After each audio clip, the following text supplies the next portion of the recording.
Hello everyone, this is MBTV USA and welcome to my channel. Please join us to my video for today. Hi guys, nandito na naman po tayo at may share ko naman po sa inyo itong aking ginagawa at syempre busy po ako sa aking ginagawa. Nandito tayo sa kusina at nagluluto po tayo for our dinner for tonight, okay? So, pakita ko sa inyo yung aking niluluto. Niluluto.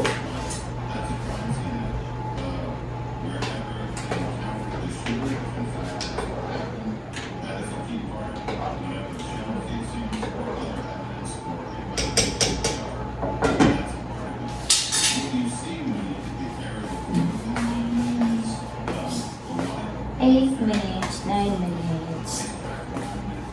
Yan. Tayo'y nagluluto ng panghapunan.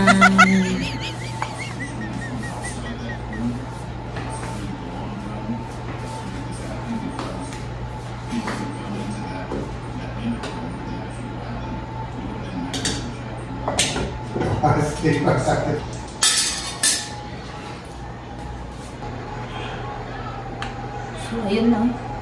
And guys, nagluluto ako ng Brussels sprout. Yeah. Wow! Wow! Brussels sprout. At syempre, nagluluto din ako ng ano ba tawag doon? Potato. Potato, ano ba tawag doon? Basta.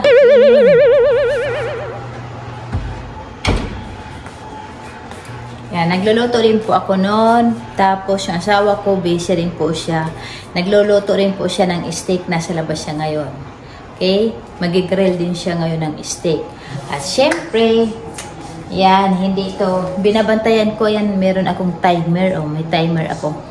Para hindi siya masunog o hindi ko makalimutan.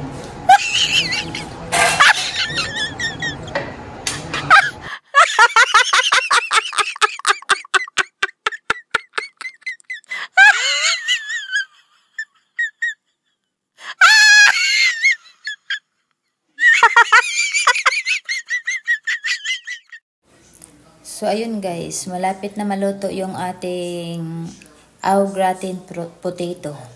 Ayan, i-check na natin kung okay na siya.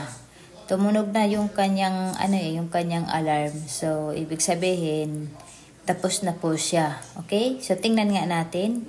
I-check natin kung okay na ba. Oh, ayan, okay na pala siya. Diba? So, after nito, habang mainit pa po siya, kailangan po natin... Ayan, kailangan pag mainit pa, ilalagay na natin yung ating cheese. O, yan po yung cheese po. Ihahalo po natin siya rito para mag-melt po yung cheese na yan. Diba? Ayan, yan po yung aking ginagawa rito guys. Tapos, pag ilalagay na po siya, kailangan haluin po siya ng haluin hanggang mag-melt na yung cheese. Kasi yun po yung nagpapasarap. At ngayon naman ay luto na rin po yung ating Brussels sprout. So, kailangan po alisin natin yung tubig.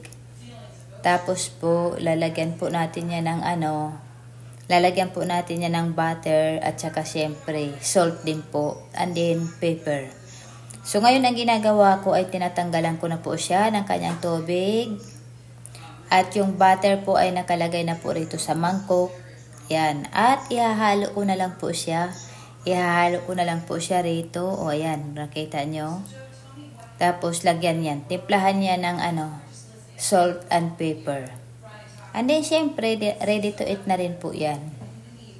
Yan. O, diba? Mukhang masarap po. Yung hobby ko, natapos na rin siya pag-ihaw ng kanyang steak. Ayun. O, diba? May kanya-kanya kaming trabaho. Hindi kasi pwedeng sabay-sabay siya lang ang gagawa. So, kailangan tulungan natin. So, ayan ang ginagawa ko. Ayan, tinitingnan niyo yung kanyang steak kung okay na po ba. Kung pasado na ba. Kasi minsan nagre-reklamo ako kapag overcook. Yan, nagre-reklamo po ako. Kasi hindi po masarap kapag overcook. So, kailangan talaga medium rare lang siya. Okay? At yan, ito po, inahalo-halo ko rin po ngayon yung aking Brussels sprout. Ayan po. At syempre, kakain na rin po kami maya-maya. Ayan. So, nandito na po, nakaredy na po yung ating misa. Ayan, kanya-kanya na po kami ng kuha ng pagkain. At ito yung steak na inihaw ng asawa ko. Malalaki po yan guys. So, hindi ko kayang ubusin yung isang hiwa na yan. Kailangan maghati lang po kami. Kasi malaki po yan. Okay? Ayan, nauna na yung aking partner pagkain. At syempre, yan, oras na rin ng kainan. Ayan, kakain na kami. At ako'y nagugutom na rin. Kanina pa kaya ako. Nagpapagutom talaga ako kanina kasi alam kong marami akong makain ngayon. Kasi steak is one of my favorite. Lalong-lalo na kapag ribeye steak and then medium rare ang pagkaihaw. Ayan po, favorite ko po talaga yan. So parang lagi ako nagki-craving tuwing guys, like gumagawa kami nito ng mga twice a month, meron kami nito kasi ayan, gustong-gusto ko at saka siyempre namimiss ko, di ba? Yan, ang sarap. Siyempre, meron din tayong vegetable and potato. So, ayun guys, katatapos lang namin kumain at siyempre, ito, magliligpit na tayo ng ating grill po dito sa labas kasi kailangan linisin, okay? So, ayun lang, sarap ng inihaw po na gawa ng asawa ko. At nag-enjoy kami doon sa steak. Yummy kasi pag magtimpla yun talagang asin, mapapakain ka ng marami. Kaya ayan, happy tummy na naman. Diba? At after mong mabusog, ito na yung trabaho ko. Busog ka na nga, may trabaho ka pa.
So, ayun guys, nililinisan ko po yung aming grill.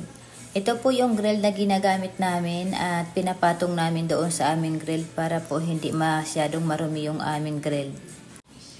Ayan, kailangan linisan niya ng linisan para po hindi po mapupunta doon sa grill at madali po siyang linisan kasi dito lang napupunta lahat ng mga grease at saka yung mga dumi-dumi. So, madali po. Pag doon kasi sa grill, ayun, buong grill kailangan lilinisan mo. So, nagkaroon kami ng idea. Ito na po yung ginagamit namin para ito na lang po yung lilinisan namin. O, diba? At saka madali lang siya. Kaysa doon pa maghirap ka pa kakalinis.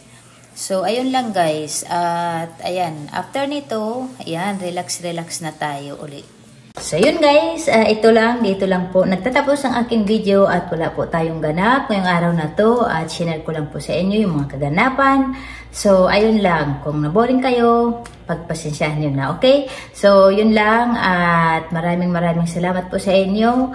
Sa aking mga, mga subscriber. Ayan, thank you po sa inyo. At syempre sa aking mga friend. Shout out ko na lang din ang aking team Magaganda at PM Melo Team. Ayan, maraming salamat po sa always support nyo po sa akin. At antabayanan nyo na lang yung mga susunod ko pang video. Maraming salamat. At magkikita tayo sa next video.